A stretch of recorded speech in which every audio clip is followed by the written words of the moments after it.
Education by are के में आपका स्वागत है। देखिए, मैंने प्रकाश के अपवर्तन के बारे में समझा दिया था आपको। अब उसके कुछ न्यूमेरिकल्स हैं जिसके बारे में मैं आपको क्या करूंगा, जानकारी दूंगा। ध्यान दीजिएगा।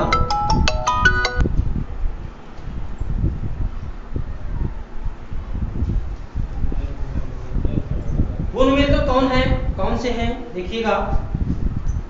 जितने भी न्यूमेरिकल्स हैं सब एनसीईआरटी बेस्ड हैं, एनसीईआरटी बुक से हैं। देखिएगा, पहला क्वेश्चन है बेटा आपका,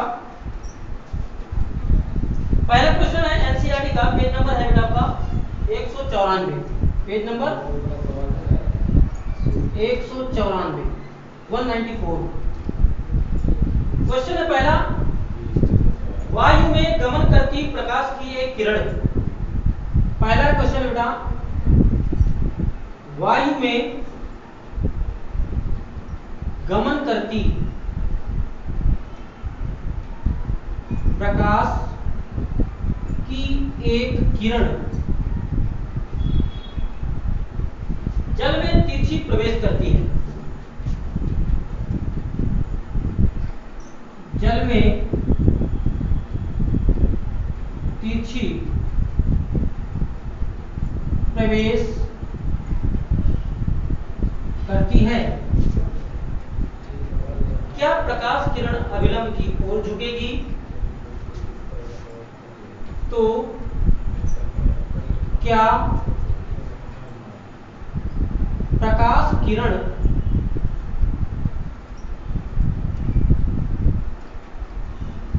अभिलंब की ओर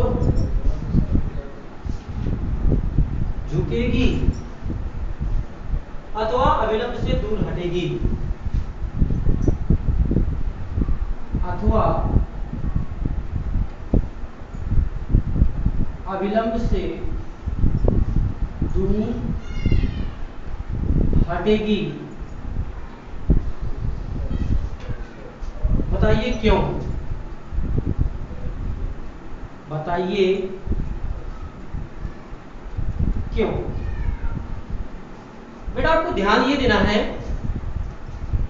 वायु में गमन करती प्रकाश की किरण, एक किरण जल में, प्रकाश की एक किरण जल में मतलब वायु से जल में प्रवेश करती है। ध्यान दीजिएगा, तिरछी प्रवेश करती है। तो क्या प्रकाश किरण अभिलंब की ओर झुकेगी या अभिलंब से दूर हटेगी। कॉन्सेप्ट देखिएगा बेटा, मैंने आपको अपवर्तन के बारे में बताया था। जब यहां पर दो माध्यम है, ये पहला माध्यम है और ये दूसरा माध्यम। यहां पर वायु है और यहां पर जल है और ये अभिलंब है।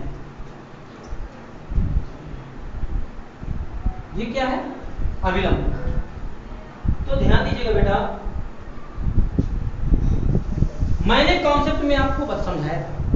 क्या समझाया था, मैंने आपको बताया था बेटा कि अगर विरल माध्यम से कोई प्रकाश किरण सघन माध्यम में प्रवेश करती है तो वह प्रकाश किरण अभिलंब की ओर झुकती है। दूसरा बताया था मैंने कि अगर सघन माध्यम से विरल माध्यम में प्रवेश करती है तो वह अभिलंब से दूर हटती है। लेकिन मैंने एक चीज आपको और बताया था कि अब ये माध्यम कैसे पता मालूम चलेगा हमको। अरे सघन का मतलब होता है बेटा, सघन और विरल का क्या तात्पर्य है। सघन का मतलब जब पदार्थ के कण बहुत पास पास होंगे तो सघन होगा, और अगर पदार्थ के कण दूर दूर होंगे तो वहां क्या हो जाएगा, विरल होगा। अब आप मुझे बताइए, वायु सघन होगा कि जल सघन होगा। जल, वेरी गुड। देखिए मतलब जल जो माध्यम होगा वो सघन होगा। क्यों, क्योंकि जो जल के कण है वो बहुत पास पास होंगे। तो देखिएगा बेटा, यहाँ जल है, ये वायु है, तो वायु में प्रकाश की किरण ऐसे गुजरती है। देखिए यहाँ से आपकी किरण हो गई, और अगर ये जल में प्रवेश करती है तो ये अभिलंब की ओर झुक जाएगी, जबकि इसको तिरछी जानी चाहिए, लेकिन तिरछी ना जाकर वो क्या होती है, अभिलंब की ओर झुक जाती है। यहाँ पर क्या होगा बेटा r और यहाँ पर क्या होगा I। तो मतलब क्या हुआ, जब वायु से जल में प्रवेश करती है तो अभिलंब की ओर झुकेगी। कारण ध्यान दीजिएगा, इतना समझ में आ गया बेटा। चलिए देखिए, लिखिए कारण। लिखना क्या है आपको, वायु से आंसर में लिखना होगा बेटा, फिगर बना लीजिएगा। वायु से जल में प्रवेश करती प्रकाश किरण अभिलंब के ओर झुकेगी।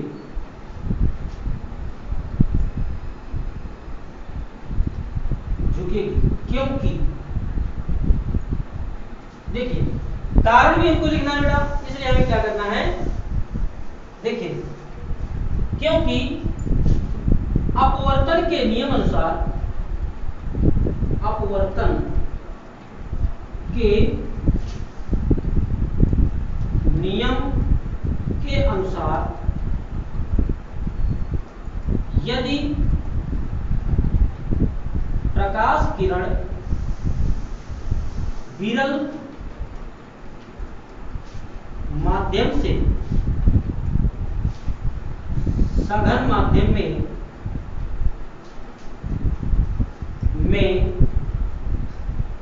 प्रवेश करती है तो प्रकाश किरण अभिलंब की ओर झुकती है। ठीक बेटा, कारण हम देखिए लिख गया, अभिलंब की ओर झुकेगी। क्यों झुकेगी, क्योंकि अपवर्तन के नियमानुसार प्रकाश किरण जब विरल माध्यम से सघन माध्यम में प्रवेश करती है तो अभिलंब की ओर झुकती है। ये हमारा प्रकाश अपवर्तन का नियम कहता है। ठीक, ध्यान दीजिएगा, इतना समझ में आ गया। पहला क्वेश्चन समाप्त हो गया। दूसरा देखिए बेटा, दूसरा क्या है, समझ में आ गया सबको। देखिए दूसरा,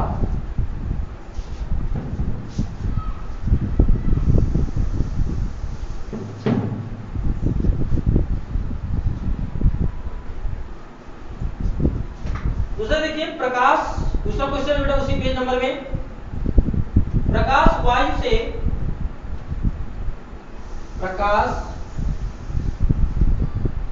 से 1.50 अपवर्तनांक की 1.50 अपवर्तनांक की कांच की प्लेट में प्रवेश करता है। कांच की प्लेट में प्रवेश करता है। कांच में प्रकाश की चाल कितनी होगी, तो कांच में प्रकाश की चाल कितनी होगी। लेकिन दिया गया आपको निर्वात में प्रकाश की चाल,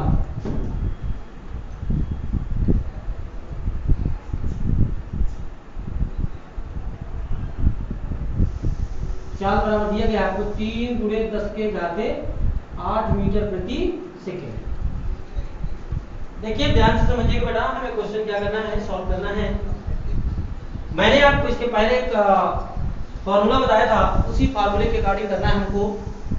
और वो फार्मूला क्या था, अपवर्तनांक वाला था। देखिएगा संबंध बताया था, तो प्रकाश वायु से 1.5 अपवर्तनांक, तो क्या कह रहा है, अपवर्तनांक। अपवर्तनांक मतलब n इक्वल कितना दिया है, 1.50 दिया है। कांच की प्लेट में प्रवेश करती है, तो कांच में प्रकाश की चाल कितनी होगी। तो मतलब हमें प्रकाश की चाल ज्ञात करना है, तो Vg हमको क्या करना पड़ेगा, ज्ञात करना पड़ेगा। G मतलब ग्लास। निर्वात में प्रकाश की चाल आपको दिया गया है, यानी आपको C को दिया गया है 3 × 10⁸ मीटर प्रति सेकेंड। ठीक बेटा, अब देखिए यहाँ पर मैंने आपको एक फार्मूला बताया था, क्या बताया बेटा कि अपवर्तनांक इक्वल प्रकाश की चाल, निर्वात में प्रकाश की चाल बटे v, यानी कांच में पदार्थ में। अब वो पदार्थ जल का हो सकता है, कांच का हो सकता है, वायु का हो सकता है, कुछ भी हो सकता है, पदार्थ कोई भी हो, हमें पदार्थ का अपवर्तनांक नीचे रखना है। ध्यान दीजिएगा, अपवर्तनांक कितना दिया है 1.50 इक्वल सी की वैल्यू दी गई है आपको 3 गुणे 10 के घाते 8 बटे वीजी निकालना है, तो वीजी निकाल लीजिए। करड़ी गुणा करेंगे ना बेटा, तो करड़ी गुणा करेंगे तो 1 बटे करेंगे हम, ये यहाँ चला जाएगा, इसका मतलब 3 गुणे 10 के घाते 8 बटे 1.50। दशमलव बढ़ाएंगे घटाएंगे, दशमलव हटाएंगे, क्या होगा देखिए Vg इक्वल हो जाएगा 3 और 1 2 अंक दशमलव हटाया ना, 1 2 गुणे 10 के घाते 8 बटे 150 150 दूनी 300, यानी 2 गुणे 10 के घाते 8 मीटर प्रति सेकंड। प्रकाश की चाल है तो हमें मीटर प्रति सेकंड रखना है, वो चाहे माध्यम में हो चाहे निर्वात में हो, किसी में भी हो, हमको मीटर प्रति सेकंड मात्रक रखना है। क्योंकि पिछली क्लास में 9th क्लास में मैंने आपको बताया था कि चाल यानी चाल जहाँ वेग किसी का भी मात्रक हो उसका मीटर प्रति सेकंड होता है। ध्यान दीजिएगा, ठीक बेटा। आगे देखिए, इतना समझ में आ गया? चलिए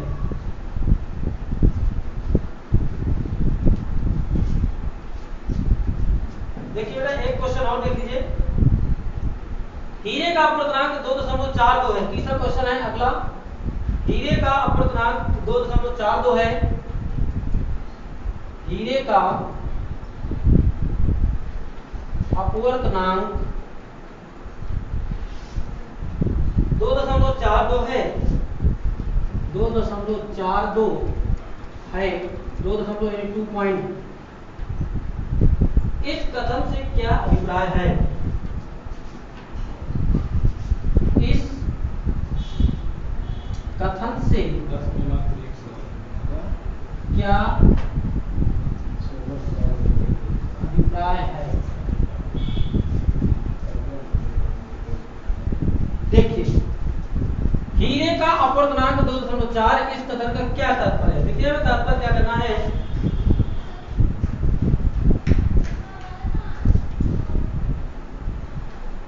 इस आंसर में लिखना होगा बेटा आपको, इस कथन का यह तात्पर्य है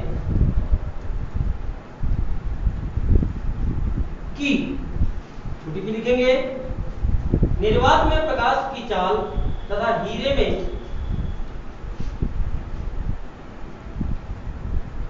निर्वात में प्रकाश की चाल तथा हीरे में प्रकाश की चाल का अनुपात है। प्रकाश की चाल का अनुपात 2.42 है। ठीक है, इसका तात्पर्य समझिएगा। इस कथन का तात्पर्य है कि निर्वात में प्रकाश की चाल और हीरे में प्रकाश की चाल के अनुपात के बराबर है। मतलब अपवर्तनांक अभी भी बताया मैंने, C बराबर Vg। कांच में तो C Vg अपवर्तनांक होगा, तो मतलब दोनों का अनुपात होगा, प्रकाश निर्वात में प्रकाश की चाल का और किसी पदार्थ में प्रकाश की चाल का। तो पदार्थ कौन सा है? हीरे का, इसलिए यहाँ पर क्या हो जाएगा बेटा, हीरे का और निर्वात का अनुपात होगा। ध्यान दीजिए, ठीक है। तो यहाँ ध्यान दीजिएगा, जितने भी अपवर्तनांक यानी अपवर्तन से रिलेटेड न्यूमेरिकल्स हैं एनसीईआरटी में, उन सभी को सॉल्व करना है। अगर कोई क्वेश्चन नहीं आता तो कमेंट बॉक्स में कमेंट करेंगे, मैं आपको पुनः नेक्स्ट वीडियो में उस क्वेश्चन के बारे में समझा दूंगा। ठीक, अगर वीडियो सब्सक्राइब ना किया हो सब्सक्राइब करें, बेल आइकन दबाएं, ताकि सबसे पहले नोटिफिकेशन आपके पास पहुंचे, ताकि आप उसके बारे में देखते और पढ़ते रहें। धन्यवाद।